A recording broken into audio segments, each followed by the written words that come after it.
Kolkata night রাইডার্সের আমন্ত্রণে আমি আদিদেবকে নিয়ে চলে গিয়েছিলাম ইডেন গার্ডেন্সের ম্যাচ দেখতে। এই যে সুন্দর এন্ট্রান্সটা দেখছেন, এইটা কিন্তু নাইট রাইডার্সের স্পেশাল হসপিটালিটি বক্সের এন্ট্রান্স।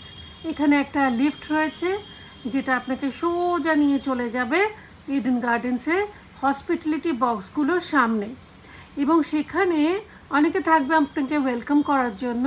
আর আপনার হাতে বেঁধে দেবে একটা সুদৃশ্য রিস্টব্যান্ড যেখানে আপনার বক্স নাম্বার মেনশন করা থাকবে। আর ওইটা দেখেই আপনি অ্যাক্সেস করতে পারবেন ভিআইপি লাউঞ্জ, প্রচুর খাওয়া দাওয়া এবং অবশ্যই অন্যান্য বক্সগুলোতেও। যাই হোক, খাবার খেয়ে তো আদিদেব খুব খুশি, আর ওকে দেখে আমিও খুশি। আপনাদের নিয়ে যাব এবার স্পেশাল লাউঞ্জে, যেখানে আনলিমিটেড খাবার থাকে। এইটা হলো সেই লাউঞ্জটা। আর সবশেষে বলতেই হয়, জুহি চাওলার ব্যবহার সত্যি অনবদ্য। Thank you Knight Riders.